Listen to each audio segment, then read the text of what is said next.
To hear it. All right, Shane, next let's kick it on down to Fayetteville for a little update here with the Arkansas Razorbacks. And, obviously the one of the key issues for this team, we got a ton of faith in the coaching staff. We got a ton of faith in KJ Jefferson and that offensive line and the running backs. But how are these receivers going to perform with Treylon Burks off to the NFL first-round draft pick? And we got some comments here in just a minute from Kenny Guyon, their receivers coach down there, and he's in his second year working with Sam Pittman and Kendall Browse. But a lot of buzz, Shane, about this Matt Landers, who formerly of Georgia. He was at Toledo last season, had a really good season. This is Sam Pittman last week was pumping up him some Matt Landers and just what an impact he's going to have. Jadon Hazelwood, everybody wants to know what he's going to look like in an Arkansas Razorback uniform. The former 5-star, I believe he was the number 2 overall prospect in the country. And then Malik Hornsby, the quarterback, who may be the fastest player on the team.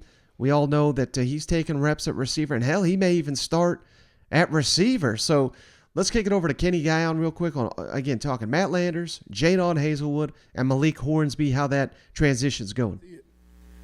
All the coaches we've talked to pretty much, and the DBs yesterday have talked about Landers, speed, how fast is the guy, and just what has he added to you so far? It's just different when you got a guy that long, that tall, that fast, and can track the ball well, and he's added to our room something different, and I actually think it's picked up other guys as well, to say, hey, look at that, and he's jumped into it. He's eager to learn every day, and he's getting better and better every day as he learns and know how we do things.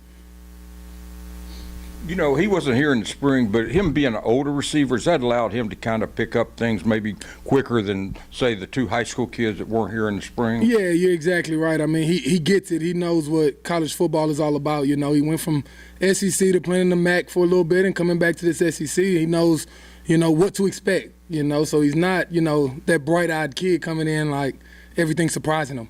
He knows what to expect. He knows he needs to learn, and I have to be ready for my moment, for my opportunities. Jaden made progress from the spring, summer, now to preseason. I'm guessing you're saying Hazelwood, right? Yeah. Yes. Man, tremendous. I think that's a guy that's gonna see a lot of success throughout the season, and looking forward to it. Just a really, really smart guy who understands ball, knows what you're trying to get done, and every day he's getting better and better. This is probably a way off question, but at some point you got to kind of pare it down to 6-7 guys you're going to travel with, and you're going to say these are our 3 starters right here who are going to play the most. At what point in camp does that start to kind of – is that for the end of camp? Or? You want to see these guys compete in at least some live ball. We haven't even had a scrimmage yet, so it's a little tough. But, you try to move guys around, get guys reps. Guys that don't get a chance with the ones, and you see them doing good things with the later half of the groups, you get those guys up and go see what they got, see what you got. So, like I said, the competitive nature of the room right now is so awesome that everyone's competing their butts off. And after a while, hey, the best ones play, and it's all about that execution, right? It's execution. It's a production-based game. Either you win or you lose. So either you got the job done or you didn't, and who's getting that job done more often, those will be the 3 on the field. And like you say, there always will be a rotation. So it's no reason to hang your head because you're not one of those 3.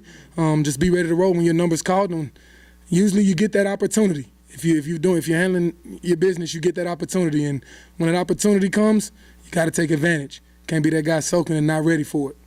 Part of this will be determined, Kenny, but how much are you counting on how much do you expect to have Malik Hornsby a receiver this year? That's a really good question. I mean, he's different out there, so he's a guy that we want to throw him out there, be smart about it all, and let him go get a chance to affect the game, because he has that ability at whatever he's doing out there. With his quarterback, wide eye split out, wherever it is. I mean, he's got a chance to affect the game in a positive way, and so we want to give him that chance. You just feel like he's too good to be standing on the sidelines. I mean, because KJ's, if he's not hurt, is going to get probably all the snaps. That's how I feel right now. And we feel right now it's just as if he's a guy that he can't sit over there and watch. He has to get a chance to go affect the game, and we want that chance for him. All right, Shane. Hey, I mean, they may just be pumping it up because it's early in camp, but I get a sense of a receivers coach that is very, very, very happy with the guys he's got. And I think across the board, the average height for the Arkansas receiver right now is about 6'4", which is just incredible. You know what?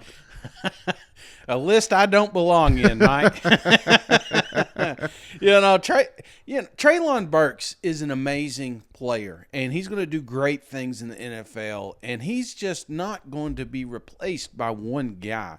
Right. And I think that's kind of why we're asking a broad question here with all the wide receiver talent. You're going to need all three of these guys to step up, because when Burks was on that field, he demanded everybody's attention, and they're not going to have that right out of the gate. Now, I don't think that's going to be the case at the end of the season. I think some of these guys are going to emerge, and they're going to fit well. I mean, they got a hell of a quarterback to play with. I love the system there. But, right out of the gate, we need all of these kids playing the best of their ability, building that chemistry with KJ, because they're going to need every one of those. Yeah, and certainly, I mean, it would almost be foolish to say – they could be better without Treylon Burks because he was so awesome. So I'm not sitting here saying that. But any advantage you think, Shane, where last year they knew if they were going to throw the ball, they were throwing it to Treylon Burks. This season, defenses have no idea where the football is going. So there may be a little bit of, a little wrinkle, so to speak, in the playbook that could help Arkansas. You buy that at all? Well, I mean, that's a positive way to spin it. But, when you have a player like Burks out there and he's being double teamed, that opens up opportunities for these other guys to step up. That opens up running lanes for your running back and KJ. Mm-hmm. So, I think part of that's kind of a loaded question. But the thing is,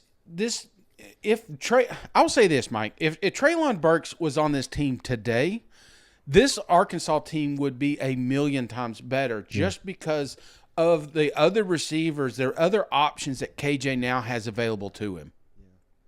There's a reason they were feeding Burks all the time. It wasn't that he was just God's gift to wide receiver. It's just, you know what I'm saying? There was a separation gap between the rest of the team. Yeah, I gotcha. All right, and last thing here, Kenny Guyon, who played quarterback in college, he talks about the growth of KJ Jefferson. I just thought Razorback fans would appreciate to hear these glowing remarks about their quarterback.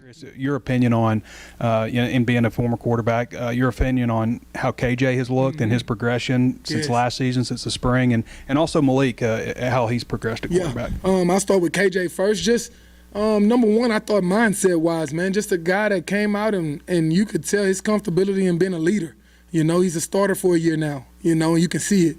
He's a guy that's talking more now, that's coming to the sideline, talking about what he's seeing more, talking to the wideouts more, what he wants, what he sees for those guys in order for them to be successful, things of that nature. So it's more in that leadership factor that I see he's progressed.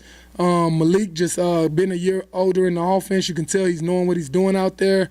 You're able to move him around more and do things with him to help him affect the game and things of that nature. So I think both being a year within the offense and actually seeing that time on the field from last year, those guys have progressed in the leadership roles and the roles of being able to bring the offense together as a whole. Now, sticking on the receiver